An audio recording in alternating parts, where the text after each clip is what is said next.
Hello, I'm image consultant Sandy Dumont, known as the Image Architect. And you might wonder why I'm called the Image Architect. One of my clients gave me that name many, many years ago. At the end of the makeover session, he said, "Sandy, you have nailed it. You've got everything down." And what he was explaining to me was that I had a technical reason for everything I told him about the pattern of his tie, the pattern on his shirt or his suit, the color. And he said, "You're the image architect." So I am technically based. I don't do "that's you, darling." Today we're going to talk about ties, because ties do talk. They tell everything about you, including your socioeconomic background. So the first thing you're going to learn is that ties need to pop. They need to dominate your shirt and your suit. And we're going to look at a tie with a blue shirt, and it's a regular Ivy League pattern, quite nice as a pattern. But what I want you to see is that if you looked at these two men, you're going to judge one man to be more powerful than the other. And that's because one tie is wimpy, it's all washed out. It has more blue in the pattern than red, and this one has more red, so it gives contrast. And write that down. Contrast is key with ties. Your tie needs to pop. If it blends in, why bother to wear a tie? So let's take a look at some patterns that are nice. Small repeating patterns, like the one I just showed you. And the pattern in the past came from the regiment you were in, your hobby, and all kinds of references. The reason I know menswear so thoroughly is because I lived in London for a couple of years, and there I mastered the art of menswear. I scoured the streets of Savile Row and Jermyn Street, and that's where all of the titans of industry and heads of state and crowned heads also shop. So there's a reason for every pattern and every color, and it relates to patterns on your ties, your clan, your regiment, your hobby, and so forth. But what I can tell you is that old money is always discreet. So they have small repeating patterns that are symbolic. This is a very European pattern. And it says, for example, with this tie, airplanes on it, it says, "I'm a pilot," or maybe "I own an airline," or maybe "I have a fleet of small jets."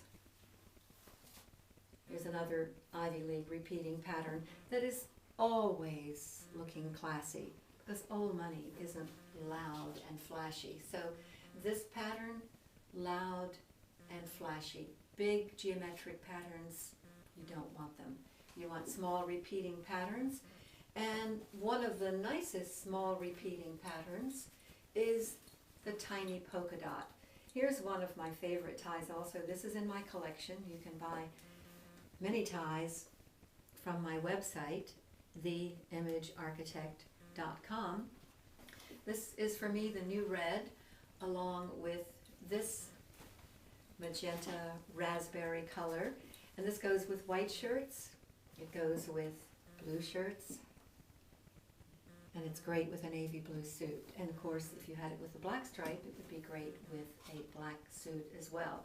So if you go to my website, you'll see someone in royalty wearing it, and you'll see a former president of the United States wearing a tie almost identical to this one. So the new red for me, because everybody wears a red tie, and for good reason. It suggests power, authority, and enterprising nature. And it's just a very good business color, but everybody else has one, and you enter the room with your beautiful, elegant raspberry tie, and you make a statement that you are slightly apart from all the competition. All right, here's one stripe that you don't want to wear. All the other stripes that I'm going to show you have diagonal stripes. And let's bring our blue shirt back again. If you were to wear this tie, given to me by a powerful attorney, but he soon learned that if you're speaking to the jury or the judge, if you have on a horizontal stripe, the eye will be commanded nearly, because straight lines are commanding, they catch the eye. You'll look down at the tie and lose your train of thought. However, if you have on a striped tie that is diagonal, it goes out into infinity. It doesn't have this jarring straight line like this one does. So no horizontal stripes for you, only vertical stripes. What I want you to see now is the difference in patterns. These are really great patterns, as a matter of fact, because they have the color, the dominant color, in a wide swath of color. In one case yellow, and in one case red.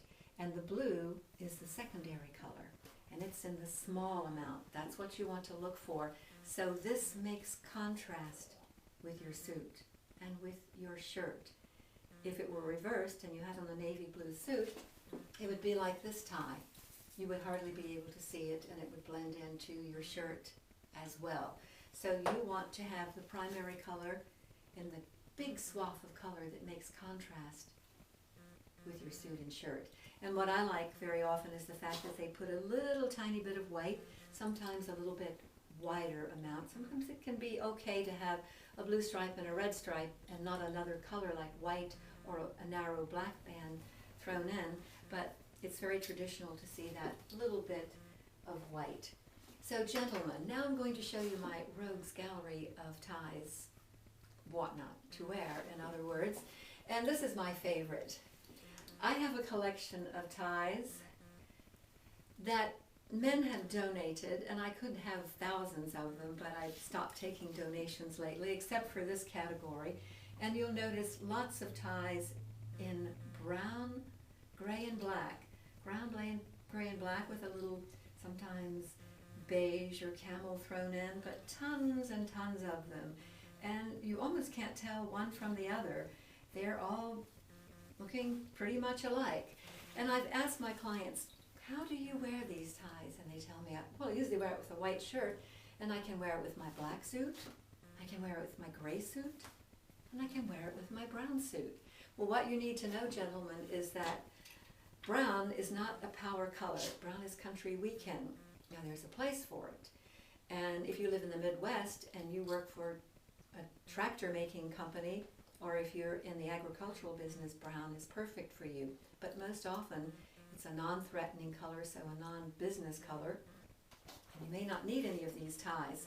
Black is a special color also, and I need to test every single client to see if black looks too severe on them. Navy blue is generally a safe color for most people. None of these ties go with navy blue suits, do they? So they're not, any of them, good ties. Plus geometric patterns, you may recall, are not advised by the image architect. So a few other ties that you don't want to wear, what not to wear, are pastels. Pastels, even Donald Trump shouldn't be wearing a pastel, although he lived in the deep south in Palm Beach, and they wear a lot of pastel ties there. But if you've got the money and the power already, you might try it, but otherwise it suggests you are a little bit passive and wimpy. Here's a few more what not to wear. And I get a lot of ties from Jerry Garcia. There he is, Jerry Garcia, and pardon the pun, but every one that I've seen is drab and rather dead looking. So you don't want to make a collection of Jerry Garcia ties or any slightly gaudy patterns. Here's one of my absolute favorites. Yes, you could wear it at Christmas time maybe, but I have a better idea for Christmas ties. So gentlemen, if you want to make a statement, a powerful statement about yourself, contact me. Here's what I suggest. Have me come to your company and make sure your staff isn't disgracing itself by wearing ties that don't look powerful, that don't look classy, or don't look authoritative. Fly me in a day early and we'll have a private session for you, and then we'll transform the bottom line of your company. Contact me at theimagearchitect.com.